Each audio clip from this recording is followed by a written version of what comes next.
Hello and welcome to AK study hub. आज हम लोग देखने वाले हैं 20 सितंबर का द हिंदू। ओके, तो सबसे पहले हम देखेंगे हमारा कोट फॉर द डे। आज का coat for the day Mahatma Gandhi ji से लिया है। ओके, क्या कहते हैं वो? ये कहते हैं what we are doing to the forest of the world is but a mirror reflection of what we are doing to ourselves and one another। ठीक है, ये कह रहे हैं, ये एनवायरनमेंट को लेके ये बात है। तो ये क्या कह रहे हैं? ये कह रहे हैं कि जो हम हमारे फॉरेस्ट के साथ कर रहे हैं ये और कुछ नहीं, ये मिरर रिफ्लेक्शन है। ठीक है, ये परछाई है। किसकी परछाई है? जो हम खुद के साथ कर रहे हैं और हमारे जो नजदीक के लोग हैं या हमारे जो कम्युनिटी मेंबर्स उनके साथ जो कर रहे हैं उसकी ये एक परछाई है। हमको पता है हम किस तरीके से फॉरेस्ट को डिस्ट्रॉय कर रहे हैं। ठीक है, जब महात्मा गांधी थे 1940s के अंदर भी 30s के अंदर में, तभी भी फॉरेस्ट को तोड़ा जा रहा था, रॉ मटेरियल के लिए उसको यूज किया जा रहा था। राइट, और आज भी हम देखते वही हो रहा है, और हालांकि वो बहुत ज्यादा बढ़ के हो रहा है। ठीक है, बहुत ज्यादा पैमाने में हो रहा है 1940s के बाद से। तो वो चीज जो उन्होंने तब कही थी 1940s 1930s में, वो आज भी रेलेवेंट है कि हम जो हमारे फॉरेस्ट के साथ कर रहे हैं, ठीक है, जो बुरा व्यवहार कर रहे हैं, वही हम लोग हमारे खुद के साथ भी कर रहे हैं और हमारे जो नजदीक के लोग हैं, ठीक है, हमारे जो कम्युनिटी के मेंबर्स हैं, उनके साथ भी हम सेम चीज कर रहे हैं। तो ये बहुत ही सोचने वाली और बहुत ही सरल बात इन्होंने कही है। राइट, नेक्स्ट हम लोग देखेंगे आज का डेली डोज ऑफ वोकैब। तो पहला वर्ड है एम्फसाइज। एम्फसाइज करना, किसी चीज पे एम्फसाइज करना मतलब वो चीज पे जोर देना, उस पर प्रेशर देना। ओके, जैसे हम लोग देखेंगे इसका मीनिंग, इंटेंसिटी और फोर्सफुलनेस ऑफ एक्सप्रेशन। जब आप कुछ एक्सप्रेस कर रहे हो लिखने के द्वारा या बोलने के द्वारा, तो आप किसी एक पर्टिकुलर पॉइंट पे फोकस करो। जैसे आप इकोनॉमी की बात कर रहे हो, ठीक है, तो आप इस चीज पे फोकस करोगे कि इकोनॉमी अभी ज्यादा खराब कैसे हो गई। ठीक है, पूरे इकोनॉमी में आपने इस चीज पे फोकस किया कि इकोनॉमी कैसे डिग्रेड होते जा रही है। ठीक है, तो वहां पे आप देखोगे कि आपने नेगेटिव फैक्टर्स ऑफ इकोनॉमी पे एम्फसाइज किया है, वो पॉइंट्स पे आपने जोर दिया है। राइट, तो इसके हम लोग सिनोनिम्स देखेंगे, वेहेमेनेंस, प्रेशर या फोकस करना। राइट, नेक्स्ट देखेंगे अकाउंटेबिलिटी। अकाउंटेबिलिटी का मतलब होता है जवाबदेही, जवाबदेही। राइट, तो हम लोग देखेंगे इसका, ये एक नाउन की तरह हम देख रहे हैं इसे, रिस्पॉन्सिबिलिटी टू समवन और फॉर सम एक्टिविटी। रिस्पॉन्सिबिलिटी लेना, जवाबदेही, मतलब ही अकाउंटेबिलिटी। ओके, तो सिनोनिम्स देखेंगे हम लोग, answerability, answerableness. Okay, answerability and answerableness. Next देखो, चलो क्विकली, एनॉर्मस। एनॉर्मस का मतलब होता है विशाल। एनॉर्मस मतलब बहुत बड़ा। ओके, बहुत बड़ा, तो विशाल उसका मतलब हो गया। ये एडजेक्टिव का देखेंगे हम लोग इसको, extra ordinarily large in size और एक्सटेंट और अमाउंट और पावर और डिग्री।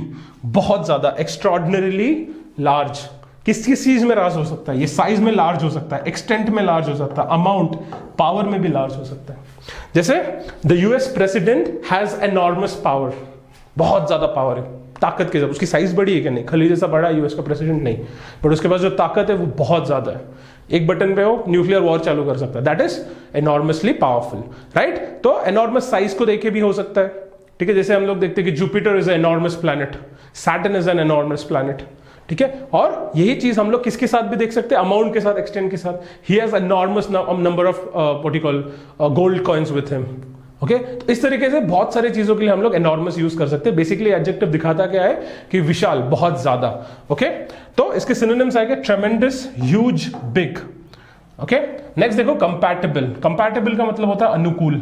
ठीक है, इसका हिंदी में होगा अनुकूल। ठीक है, एडजेक्टिव देखेंगे, एज एडजेक्टिव इसको देखेंगे हम लोग। कंपैटिबल मतलब अग्रीएबल हो गया, एमिकेबल हो गया, कॉन्जिनल हो गया या हार्मोनियस हो गया। ओके, तो ये इसके सिनोनिम्स हो गए। कंपैटिबल का और एक होगा कंफर्टेबल। ठीक है, कंफर्टेबल भी इसका एक सिनोनिम हो सकता है।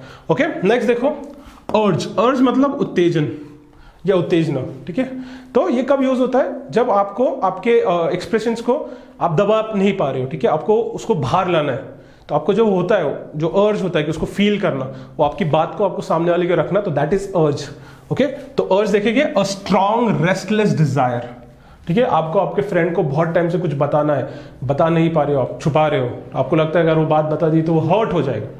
ठीक है, तो वो जो फीलिंग आपको आ रही है दैट इज अर्ज, कि बताने की फीलिंग। राइट, सिनोनिम्स देखो क्या है, इच।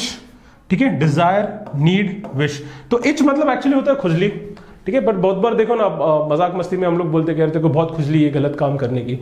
ठीक है, तो अर्ज मतलब खुजली की तरह भी ले सकते हैं, एज इच भी ले सकते हैं। ठीक है, तो ये चीज समझो आप लोग। ओके, तो desire, need, wish, itch. Okay, obligation. ठीक है, कर्तव्य। ऑब्लिगेशन का मतलब होता है कर्तव्य। ठीक है, तो अब इसका पहले हम लोग डेफिनेशन देखेंगे। ऑब्लिगेशन ज्यादातर ना पॉलिटिकल सेंस में यूज किया जाता है। ओके तो उसके हिसाब से हम लोग देखते हैं the social force that binds you to the courses of actions demanded by that force. Okay एक सोशल फोर्स है, एक ताकत है जो आपको बोलती है कि आपके ऊपर ऑब्लिगेशन है, आपका ये कर्तव्य कि आपको कुछ कुछ चीजें करनी है, नहीं करोगे तो प्रॉब्लम होगा। जैसे हमारा जो कॉन्स्टिट्यूशन है, जो हमारा एक सोशल फोर्स है, और वो बोलता है कि एज सिटीजन ऑफ इंडिया आपको फंडामेंटल ड्यूटीज जो है, आपके जो कार्य है, आपको वो करने ही है, कुछ भी हो जाए आपको वो फॉलो करने हैं। तो वो जो फोर्स है वो सोशल फोर्स का अपना कॉन्स्टिट्यूशन ऑफ इंडिया, और वो हमको बोलता है कि आपका ऑब्लिगेशन है कि आपको ये काम करने, क्या फंडामेंटल ड्यूटी कि आपने तिरंगे की इज्जत करो, राइट। हमारे जो अपने जो फ्रीडम फाइटर्स थे उनकी इज्जत करना जरूरी है, ठीक है। तो ये सारे जो है वो हमारे फंडामेंटल ड्यूटीज है, and that is what is obligation, मतलब ही कर्तव्य। सिनोनिम्स देखो, duty, responsibility, right. With that will go to our paragraph. तो अभी आपको ये पैराग्राफ समझने में बहुत आसानी होगी, क्यों? क्योंकि आपको इंपॉर्टेंट वर्ड समझ गए, तो लिंक करना आसान होता है। तो इसी तरीके से हमको सीखना है धीरे धीरे करके, पहले वर्ड समझेंगे, फिर सेंटेंस स्ट्रक्चर समझेंगे, और हमारे पैराग्राफ्स काफी आसानी से हमें समझ में आएंगे, राइट। तो मैं अभी स्क्रीन से चला जाऊंगा, पॉज कर लेना, उसको पढ़ लेना, and then I will come back. Okay चलो, ओके आई होप आपने पॉज करके पढ़ लिया होगा। क्विकली मैं अभी स्टार्ट करता हूं पढ़ना। The UN working group on human rights transnational corporation TNCs and other businesses has published a new report on human rights compatible international investment agreements। कितना बड़ा सेंटेंस है, क्या कह रहा है ये? कि कुछ नहीं कह रहा है, एकदम सिंपल। देखो यूएन वर्किंग ग्रुप ने क्या किया है, ठीक है, एक रिपोर्ट पब्लिश की, कौन सी? Human rights transnational corporation and other businesses, ठीक है। तो ये जो है human rights transnational corporation and other businesses, इन्होंने क्या किया है, और ये जो है ना, ये पूरा का पूरा ग्रुप, ये यूनाइटेड नेशन का एक वर्किंग ग्रुप है, मतलब यूनाइटेड नेशंस के साथ काम करता है। तो ये ऑर्गेनाइजेशन है जिसका नाम HRTC हम लोग रख सकते हैं, ठीक है, क्योंकि हमने इसको शॉर्ट कर लिया। इसने क्या रिपोर्ट बनाई? Has published a new report. इन्होंने एक नया रिपोर्ट पब्लिश किया है ऑन, और किस टॉपिक पे उन्होंने रिपोर्ट पब्लिश किया है? Human rights compatible international investments agreements. तो इन्होंने जो रिपोर्ट बनाई है, वो रिपोर्ट का मतलब उसके नाम से हमें समझ में आता है कि जो इंटरनेशनल जो एग्रीमेंट्स होते हैं, ठीक है, बड़े बड़े कंपनीज के बीच में, दो देशों के बीच में, ये एग्रीमेंट्स में भी हमें ह्यूमन राइट्स का ख्याल रखना है। तो आप बोलेंगे सर रखते नहीं गए ह्यूमन राइट्स का ख्याल? नहीं रखते। जैसे हमारे पास एक बहुत बेहतरीन एग्जाम्पल है और दुखदायी एग्जाम्पल है कि जो मोबाइल फोन हम यूज करते हैं उसके अंदर जो एलिमेंट्स यूज होते हैं, उसमें कुछ जो एलिमेंट्स होते हैं वो रेयर अर्थ एलिमेंट्स होते हैं, ठीक है, वो आसानी से इधर उधर नहीं मिलते हैं, और वो सारे कुछ एलिमेंट्स आपको दिखेंगे कि अफ्रीका में मिलते हैं। तो ये जो मल्टीनेशनल कंपनीज होती है वो वहां से, उनमें होड़ मची कि अरे भाई किसको ये मेटल्स मिलेंगे, तो जिससे भी उनको मिल रहा है उसे खरीदने की कोशिश करते हैं। तो वहाँ के जो लैंडलॉर्ड्स है, वहाँ के जो माफिया लोग हैं, वो वहाँ के गरीब लोगों को बहुत ज़्यादा परेशान करके उनसे वो रेयर अर्थ मिनरल्स उठा लेते हैं। और ये सारे मिनरल्स वो जाते किसके पास है? ये सारे एलिमेंट्स जाते किसके पास है? बड़े बड़े MNCs के पास, और वही मोबाइल फोन हम खरीदते हैं। तो हमारा और MNC का तो फायदा हो गया, पर जिसका वो वहाँ पे जान जा रही, जिसको इतना मेहनत और इतना काम करने पड़ रहा है, उन लोग के पास देखने के लिए कोई नहीं, राइट। तो यहाँ पे ह्यूमन राइट्स का क्या होता है? वायोलेशन होता है, राइट। बहुत सारे ऐसे छोटे छोटे, कॉन्गो है, कॉन्गो का आप स्टोरी पढ़ोगे तो आपको पता चलेगा किस तरीके से लोगों को एक्सप्लॉइट किया जा रहा है ये एलिमेंट्स के लिए। तो इसी के लिए अभी ये बेसिक चीज समझने के लिए ये पूरे का पूरा बात उन्होंने सिर्फ इतने से लाइन में डाल दिया कि बाबा क्यों जरूरत है इंटरनेशनल कॉर्पोरेशंस प्लस नेशंस के बीच में जो अंडरस्टैंडिंग हो रहा है, जो अग्रीमेंट हो रहा है, उसके अंदर ह्यूमन राइट्स को फिक्स करने की, राइट। तो हम नेक्स्ट पढ़ेंगे अभी। It urges states to ensure that their bilateral investments treaties are compatible with international human rights obligations, ठीक है। ये अर्ज करता है, ठीक है, अर्ज करता है, इसका डिजायर है, ये बोल रहा है कि बाबा तुम लोग ये करो, क्या करो, क्या करना है? तो बोल रहा है जो भी बायलैटरल, ठीक है, दो देशों के बीच में इन्वेस्टमेंट ट्रीटीज हो रही है उनको कंपैटिबल करो। कंपैटिबल मतलब एमिकेबल, ठीक है, फ्रेंडली बनाओ, ठीक है। किसके साथ फ्रेंडली बनाओ? इंटरनेशनल ह्यूमन राइट्स ऑब्लिगेशन के साथ, ठीक है, इंटरनेशनल ह्यूमन राइट्स ऑब्लिगेशंस के साथ। It emphasises investor obligations at international level. वो कहता है कि इन्वेस्टर्स के भी कुछ उनको क्या बोलता है, उनका वर्क है, राइट, उनका ऑब्लिगेशन है कि उनको वो फॉलो करने का है, ठीक है। तो ये क्या कहता है, ये जो हमारी रिपोर्ट है वो एम्फसाइज करता है, मतलब ये फोर्स करता है, फोकस करता है किस चीज पे? Investors obligation at international level that the accountability of TNC is international law, ठीक है, कि जो भी TNCs है, TNC मतलब देखो यहां पे देखो उसका मतलब ट्रांसनेशनल कॉर्पोरेशंस जो है उनका अकाउंटेबिलिटी होना चाहिए, उनकी भी जवाबदेही होनी चाहिए कि बाबा तुम किसके साथ क्या डील कर रहे हो, right. Given the enormous power that the TNC weld, enormous power मतलब मैंने विशाल बोला था, राइट। वेल्ड मतलब होना, ठीक है, पोजेस करना, Questions about their accountability have arisen often. There have been many instances where the misconduct of TNCs has come to light, such as the corruption scandal involving Siemens in Germany. बहुत सारे incidences हैं जहाँ पे ये TNCs का corruption बाहर आया, इन्होंने जो गलत किया है। तो अभी जरूरी यह है कि इनकी जवाबदेही होनी चाहिए, राइट? उनकी अकाउंटेबिलिटी सेट होनी चाहिए, इसकी एक जरूरी है, और उनको भी अपना ऑब्लिगेशन समझ में आना चाहिए, right? Former US secretary of state Henry Kissinger said in 1975 in the UN General Assembly that the international community should articulate standards of conduct for TNCs. तो हेनरी किसिंजर जो थे वो क्या थे? सेक्रेटरी ऑफ स्टेट थे USA के, right? उन्होंने ये कहा था, क्या कहा था जनरल असेंबली में, यूएन जनरल असेंबली में, कि जो इंटरनेशनल कम्युनिटी है उन्होंने आर्टिकुलेट करना चाहिए। आर्टिकुलेट मतलब उन्होंने लिखना चाहिए, एक जगह पे लिख लेना चाहिए, सारे कोड्स को एक जगह पे लाओ और वो नॉर्म्स को एक पेपर पे कर लो अच्छे से। पेपर इन द सेंस एक सेट बना लो सारे नॉर्म्स का, जैसे हमारे सारे जो रूल्स एंड रेगुलेशन है कॉन्स्टिट्यूशन में लिखे गए अच्छे से, जिस तरीके से हमने काम करना चाहिए, इंडिया का है उसी तरीके से इनके जो है रूल्स रेगुलेशंस किस तरीके से इन्होंने वर्क करना चाहिए, इनका जो कोड है इसको आर्टिकुलेट करने की जरूरत है। किसने कहा था? हेनरी किसिंजर ने कहा था।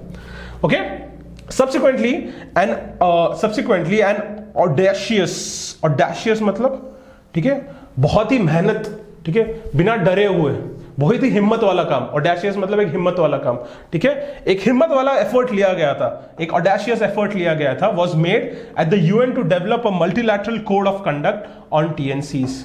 ये हिम्मत वाला क्यों कहा जा रहा है? क्योंकि जो बड़े मल्टीनेशनल कंपनीज होते हैं ना, इसके सामने कोई खड़ा नहीं होता, लोग डरते हैं उनसे, उनके अगेंस्ट कुछ केसेस वेसेस करने के पहले, ठीक है, क्योंकि उनके पीछे बहुत बैकिंग होता है, राइट? तो फिर भी लोगों ने हिम्मत दिखाई, ठीक है, ऑडेशियस एफर्ट, ठीक है, हिम्मत देके उन्होंने एफर्ट दिखाया। हाउएवर, बट देखो, हाउएवर के बाद मैंने बोला था कि एक कॉन्ट्राडिक्टरी स्टेटमेंट आएगा या नेगेटिव स्टेटमेंट आएगा। Due to difference between developed and developing countries it was abundant in 1992। But ये जो एक ऑडेशियस एफर्ट था, ये हिम्मत वाला जो एफर्ट लिया गया था कि सारे जो मल्टीनेशनल कंपनीज है, टीएनसीज है, इन लोग को हम लोग पकड़ के एक जगह पे उनके लिए कोड बना दे और उनका ऑब्लिगेशन होगा कि वो कोड को फॉलो करे।